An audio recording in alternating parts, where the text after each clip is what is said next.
Captain Maria Santos gripped the command rail of the UEs, indomitable as klaxons wailed through the destroyer's cramped bridge. Through the reinforced viewport, she watched 3 hegemony cruisers bearing down on the civilian transport New Horizons, massive cargo hauler carrying 15,000 colonists to the Kepler system.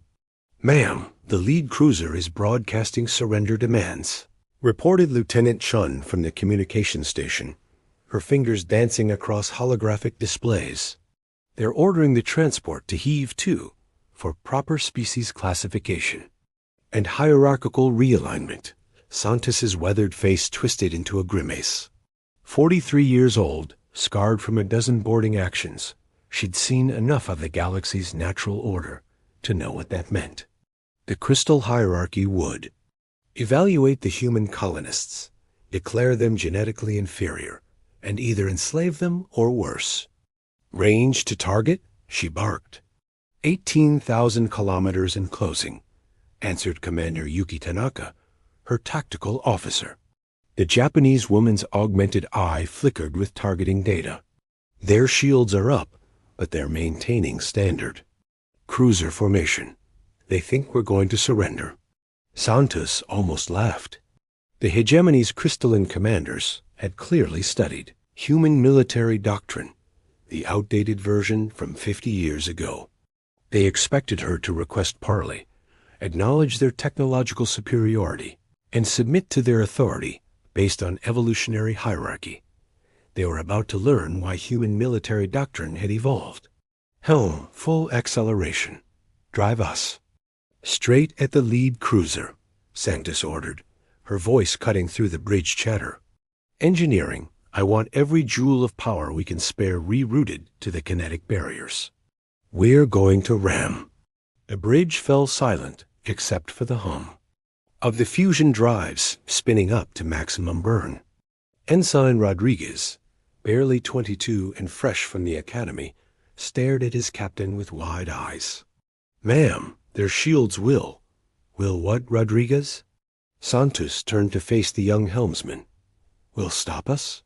Based on what assumptions?" "That will follow their rules? That will fight like civilized species?"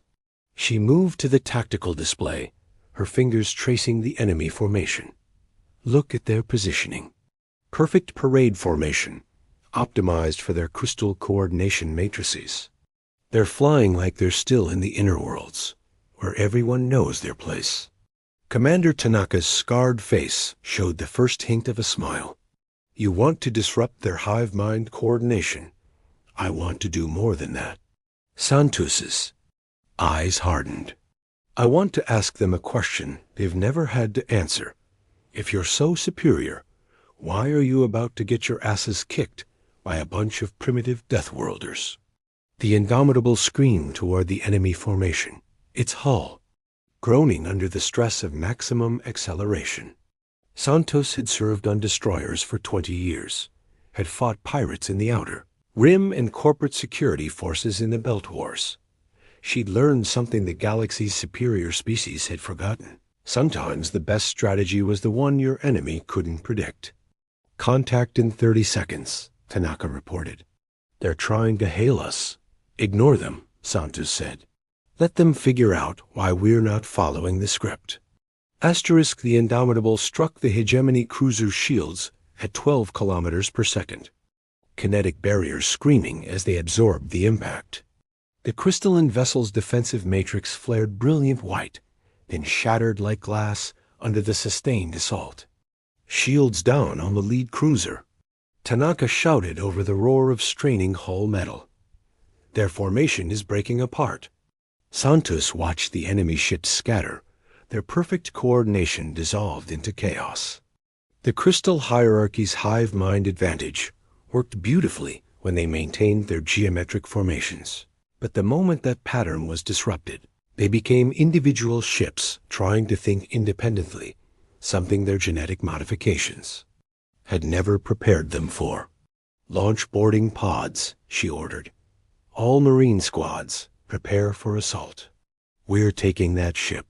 Staff Sergeant Marcus Cole, a mountain of a man with arms like tree trunks, led the first boarding party through. The breached hull of the enemy cruiser. Behind him came Corporal Lisa Park, a combat engineer whose parents had fled the corporate wars, and Private Omar Hassan, whose family had been refugees from the hegemony's last civilizing mission. The interior of the crystalline ship was a marvel of bioengineering walls that pulsed with organic light, corridors that shifted configuration based on crew movement, and control systems that responded to thought rather than touch. It was also completely unprepared for humans who didn't care about its elegant design. Contact front. Cole bellowed, his plasma rifle cutting through a squad of crystalline warriors. The aliens moved with perfect coordination. They're diamond hard, carapaces reflecting the ship's interior light, but they fought like they were in a parade ground rather than a combat zone. Park lobbed a flashbang grenade that shattered their formation, then followed up with a smoke grenade that filled the corridor with dense gray clouds. The crystal hierarchy's warriors stumbled, their hive-mind connection disrupted by the sensory chaos. They can't adapt. Hassan called out, his voice muffled by his combat mask. They're still trying to maintain formation in zero visibility. Human Marines moved through the ship like a virus through a computer system, ignoring the elegant design and fighting in ways the defenders couldn't predict. They crawled through maintenance shafts, cut through walls with plasma torches, and used the ship's own systems against it. Within 30 minutes, they had secured the bridge. High Strategist Vexthil stood in the center of the crystalline command. Center, his faceted form radiating authority despite his predicament. Around him, his crew maintained their positions at organic control stations, their hands still moving across interfaces that no longer responded to their commands. Primitive species, Vexthil intoned, his voice carrying harmonics that indicated his superior evolutionary status. You have achieved temporary tactical advantage through crude violence, but you will submit to the will of the hegemony. Your genetic inferiority, the alien's words cut off as Santos grabbed his crystalline head and slammed it down on the tactical display table. The impact sent fractures spiderwebbing across his diamond-hard features, and his crew recoiled in shock. Surrender to who? Santos snarled, her voice cutting through the stunned silence. You just got your ass kicked by a primitive species using kinetic weapons and basic fusion drives. Your fancy crystal ships got outmaneuvered by metal boxes with humans inside.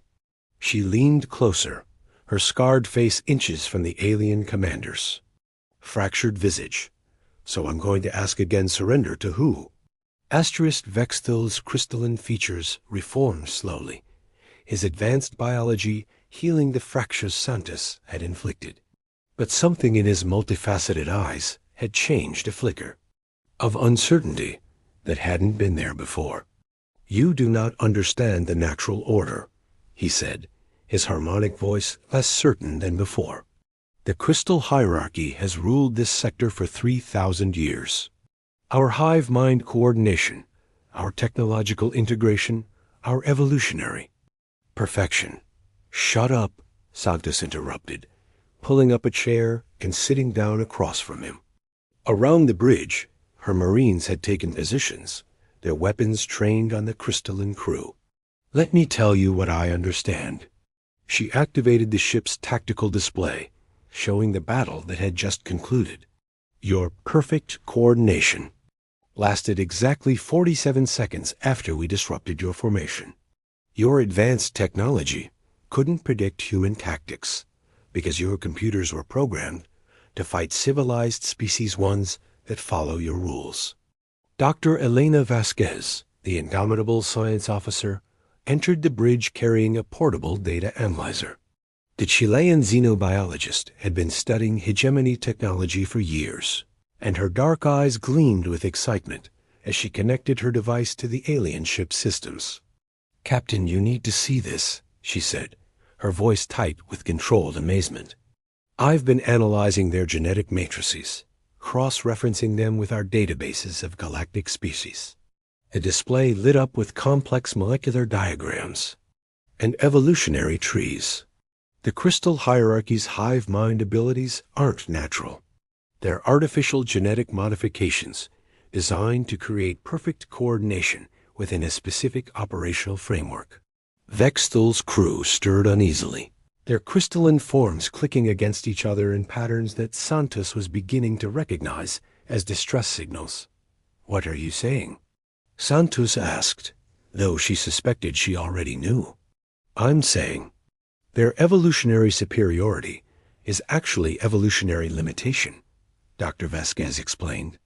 "Look at these genetic markers. They're not the result of natural selection. They're engineered. Someone designed them to be perfect at one specific task, but incapable of adapting beyond that framework." Commander Tanaka, monitoring communications from the other enemy ships, looked up from her station. "Ma'am, we're getting surrender requests from the other two cruisers.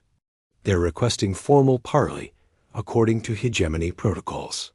Santos stood, her eyes never leaving Vexthal's fractured face. "Tell them to stand down and prepare to be boarded. No protocols, no ceremonies. They surrender unconditionally, or they get the same treatment as this ship." "You cannot simply ignore 3 millennia of galactic order," Vexthal protested. "The hierarchy exists for a reason. Superior species guide lesser ones. Without the natural order? Santos laughed, but there was no humor in it. "You mean the artificial order someone programmed into your DNA? Tell me, High Strategist, what happens when your hive mind coordination fails? What do you do when your one trick doesn't work?" The alien commander's silence was answer enough. "I'll tell you what happens," Santos continued. "You lose to a bunch of primitive humans who had to learn to adapt or die. We don't have telepathy. We don't have energy manipulation. We don't have any of your fancy biological advantages. All we have is the ability to learn, to change, to refuse to be impressed by anyone who can't back up their claims." She leaned forward, her voice dropping to a whisper that somehow carried more menace than a shout. "So here's my question, High Strategist. If you're so superior, why are you the one with my boot on your neck?" Dr. Vasquez's analyzer chimed softly. "Captain, there's more. The genetic modifications I'm seeing, they're not just in the crystal hierarchy.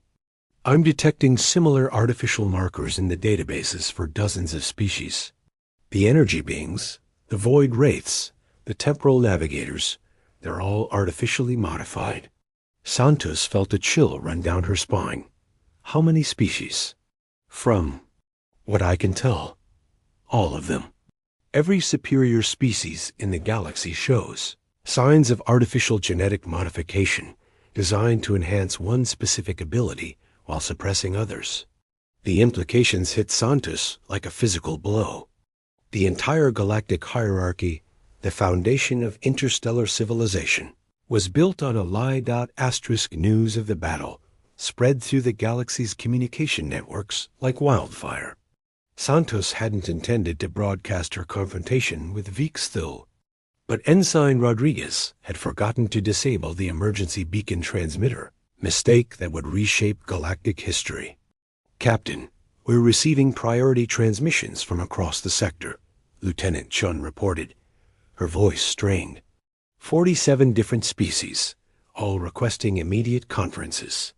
Some are threatening us, others are asking for alliance, and a few are demanding we explain our surrender to who's statement. Santos stood in her ready room, staring at the star charts that lined the walls. 3 days had passed since the boarding action, and the galaxy was starting to tear itself apart. Reports flooded in of lesser species refusing to acknowledge hegemony authority, of superior species being challenged to prove their dominance in actual combat.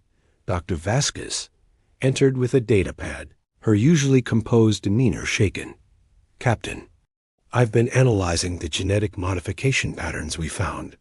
The scope is unimaginable.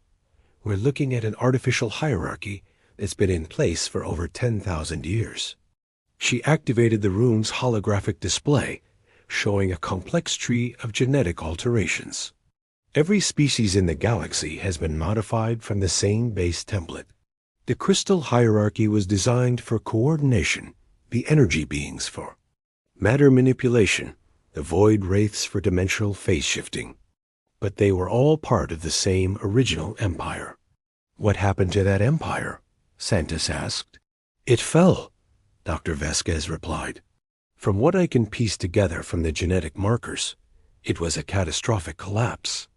The different castes became isolated, forgot their common origin, and each developed the mythology that their specific modification made them naturally superior. A chime from the door interrupted them. Commander Tanaka entered, her expression grim. Captain, we've got a problem. The Celestial Dominion is mobilizing. 3 fleets heading for human space. Santos felt her blood run cold. The Celestial Dominion beings, of pure energy who supposedly transcended physical existence, were the ultimate authority in the galaxy. If they were moving directly against humanity, it meant her simple question had escalated beyond anything she could have imagined. How long do we have? She asked. 6 weeks, maybe 7, Tanaka replied. But Captain, there's something else. We're getting reports from across the galaxy species that were considered inferior are rising up. The hegemony's control is collapsing sector by sector. Santos activated her personal communicator. This is Captain Santos to all ships. Prepare for immediate departure. We're heading for Earth. Ma'am? Tanaka questioned. We're abandoning the colonists? No, Santos said, her voice hardening with resolve. We're going to get reinforcements. If the Celestial Dominion wants to prove their superiority, they're going to have to do it against the entire human fleet. As the Indomitable jumped to hyperspace, Santos couldn't shake the feeling that she'd unleashed something that would either save the galaxy or destroy it. Her simple refusal to be impressed by evolutionary hierarchy had shattered the psychological foundation of galactic civilization. The question now was whether humanity was ready for the war that was coming. The battle for Earth's orbital space lasted 3 days. The Celestial Dominion had brought their most powerful fleets beings of pure energy piloting ships that could manipulate matter at the molecular level. They expected immediate surrender from creatures so primitive they still existed in physical form. Captain Santos, now promoted to Admiral by emergency decree, stood on the bridge of the U.E.S. Defiance, humanity's newest dreadnought. Around her, the combined Earth defense fleet hung in space like a steel constellation destroyers, cruisers, carriers, and support vessels crewed by humans who had learned to fight without the benefit of genetic modifications. Range to enemy. Fleet? She asked. 50,000 kilometers in closing, reported Captain Yuki Tanaka, now commanding the tactical squadron. They're broadcasting surrender demands on all frequencies. Santos almost smiled. Put them through. The bridge filled with harmonized energy patterns that translated into words of absolute authority. Primitive species of the 3rd planet, you will submit to the will of the Celestial Dominion. Your recent actions have disrupted the natural order of the galaxy. Surrender immediately, and your extinction will be swift. This is Admiral Santos of the Earth Defense Fleet, she replied, her voice carrying across all channels. I've got a better idea. You know what? I'm getting really tired of this surrender bullshit. How about this? You surrender to US. Prove. You deserve to rule by actually earning it instead of hiding behind some ancient genetic modifications. The response came as a wave of pure energy that should have vaporized the human fleet. Instead, it struck adaptive shield matrices that Dr. Vasquez had developed based on her analysis of the modification patterns.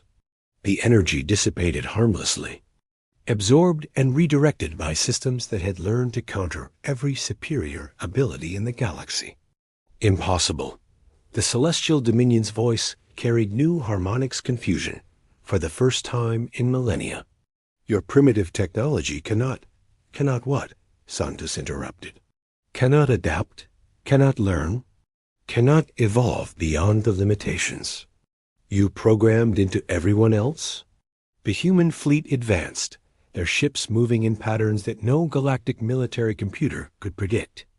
Behind them came ships of the lesser species beings, who had thrown off the hierarchy's chains and learned to fight alongside the humans who had refused to be impressed. Commander Hassan, now captain of his own destroyer, led a squadron of mixed-species vessels. Crystal hierarchy coordination experts worked alongside human tacticians.